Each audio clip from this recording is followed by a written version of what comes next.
and welcome. If this is your first time visiting my channel, this is piece of shit truck. Scope creep has gotten way out of hand. Really got to work on my intros. Welcome, I'm Kyle, and this is my project truck. If this is your first time visiting my channel, was going to say something? You know what? Never mind. Scratch that. Cut. Edit. Hi, I'm Kyle, and this is my project truck. And the scope creep has gotten way out of hand. Because what I am going to show you today, now that I'm back behind the camera and I can actually see what's in the camera and things like that. In episode 2 of this build, I think it was episode 2 or 3, I decided I was going to put a drop kit on. And I did. This is a, well, the rotors and everything are different, but the shock absorbers and the drop beams laying right here. Let's get these nasty fender wells off so that way you can kind of see what I'm talking about. All right. This is a DJM suspension drop beam kit for, crap, I'm trying to remember. I'm going to have to put up a tag in the video. Anyway, I can't remember if this is called the bull nose or brick nose or whatever it is. But anyway, it's the 88 Ford F-150. And this is the suspension kit for it. It is a 2-inch drop. I believe it's a 2-inch drop with a 4-inch drop in the rear, which basically is just a shackle to help invert the axle. I'm going to have to get another... Anyway, but like I said, scope creep kind of got out of hand. And I was thinking about how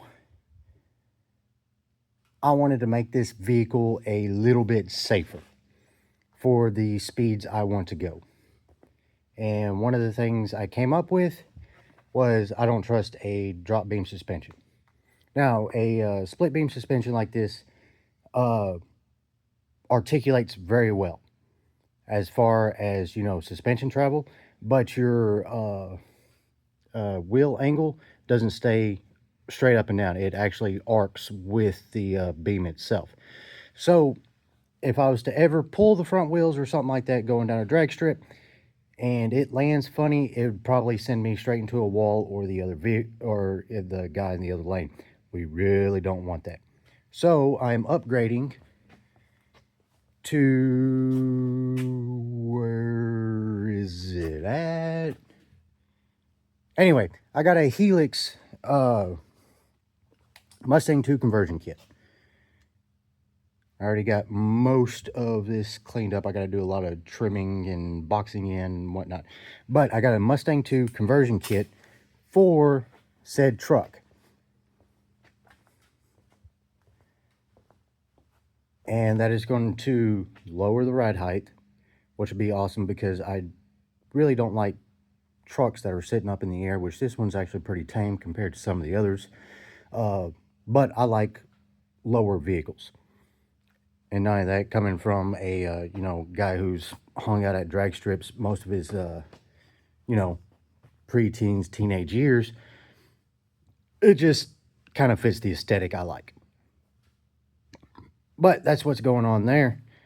I'm going to probably put these on a trailer, take them to a swap meet, sell them, or, you know, I got a couple of family members that are working on a similar style truck, and these may work for them. I got to double check some things on that.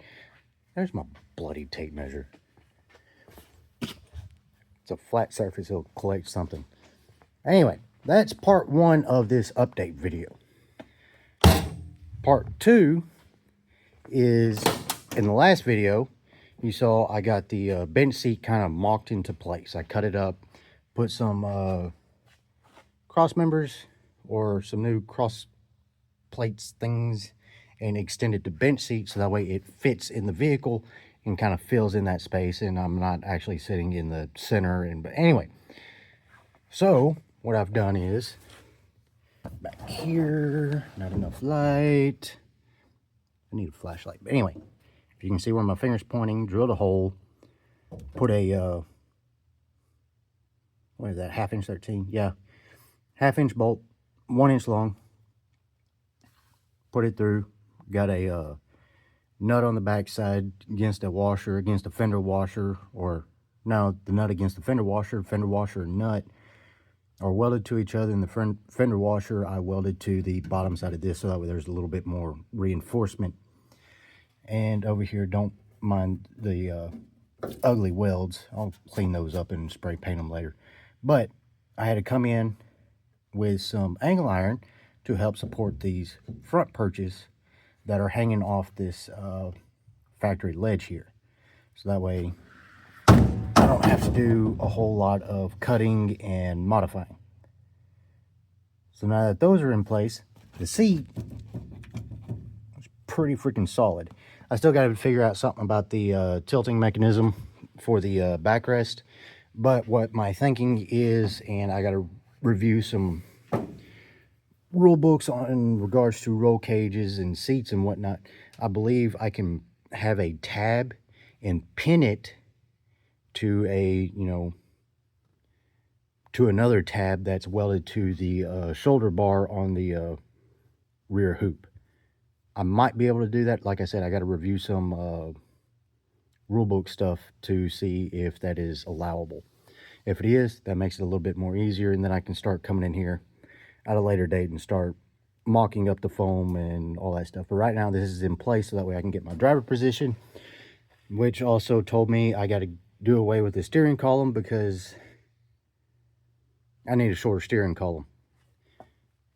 Sometimes it sucks having long arms and long legs, but if it wasn't a true single cab, I'd be able to get away with it. But it's a little bit, yeah, you can kind of see what I'm going through. My arms reach the windshield and my feet are in the right position type deal. It's kind of funny. But yeah, that's it for this little update. I just wanted to get a video out to kind of show what's been going on. And so that way I still have, checking, YouTube's algorithm things and whatnot. You kind of have to keep a video updated every so often. They like to see, for monetization purposes, 3 videos every 90 days. And it kind of helps if it's a rollover thing instead of just, you submit 3 videos every 90 days. Now, the next thing you know, 90 days are up. But if you keep putting out videos on a regular basis, it kind of helps keep that check mark or checkbox marked off. But yeah, the truck is going to come along nicely. It's just going to take a little bit more work. This month, I'm going to be stuck at work pretty much all month long. So whenever I come back, I'm going to have to review footage and sit here and stare at my truck for probably about 2 days to remember exactly what it was I was doing. And then we'll be able to cut a cross member out and weld a new cross member in. And I got to send the block off to machining. That's actually probably going to be the next thing I do.